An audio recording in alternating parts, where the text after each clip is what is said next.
அனுபவத்துல உங்களுக்கு எல்லாருக்குமே சொல்ற ஒரு விஷயம்னா கர்ப்பப்பை எடுத்துட்டேன்.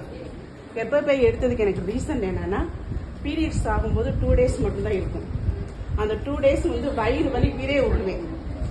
அந்த வயிற்று வலி அதிகமா இருக்குன்னு சொல்லிட்டு மெடிக்கல அந்த டைமுக்கு மட்டும் மாத்திரை வாங்கி போடுவேன். அந்த மாத்திரை போடும்போது வலி எனக்கு கையில பிடிச்ச மாதிரி நிற்கும். ஃப்ரீயா இருப்பேன், வேலையை பார்ப்பேன். அந்த பீரியட்ஸ் 2 நாள் தான் படும். 2 பேடு இல்ல 3 பேடு இவ்வளவுதான் முடிஞ்சிடும். மறுநாள் ஃப்ரீயா நம்ம கோயிலுக்கு போலாம், எங்கே போலாம், அந்த மாதிரி ஃப்ரீ ஆயிடும். அப்படி நான் நாளாக அப்படியே அதை விட்டதுனால அந்த பிளட் எனக்கு வெளியேறாம கர்ப்பப்பைக்கு உள்ள 2 கட்டி இருந்துச்சு. பெருசு ஒண்ணு, அது கட்டிக்கு 2 வாளி வாங்கி குடிச்சேன். அந்த ஒரு சின்ன கட்டிக்கு ஒரு வாளியும் பெரிய கட்டிக்கு ஒரு வாளியும். அதை எடுக்கிறதுக்கு நான் லேட்டா போயிருந்தாலோ இல்ல அசால்ட்டா சரி வயிறு வலிதான் திரும்ப மாத்திரை வாங்கி போட்டிருந்தாலோ நான் உயிருக்கு ஆபத்து.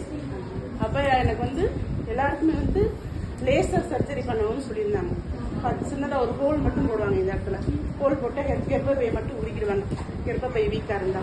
ஆனா எனக்கு என்னன்னா கட்டி 2 கர்ப்பப்பைக்குள்ளே இருந்ததுனால அந்த மாதிரி எடுக்க முடியாதுன்னு சொல்லிட்டு மிஷின் கை ஆபரேஷன் பண்ணாங்க. இங்க இருந்து இது வரைக்கும் கிழிச்சிருக்காங்க. ஃபுல்லா கிழிச்சதுக்கு அப்புறம் தான் அந்த 2 கட்டியுமே எடுக்க முடிஞ்சிச்சு. ஸோ அது பீரியட்ஸ் போகாத பிரச்சனைனாலதான்.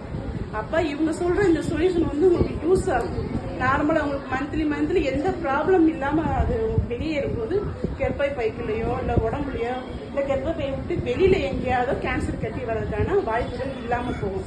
ஸோ அதுக்காவது இந்த ப்ராடக்டை ரெக்கமெண்ட் பண்ணுவோம். Thank you ma'am.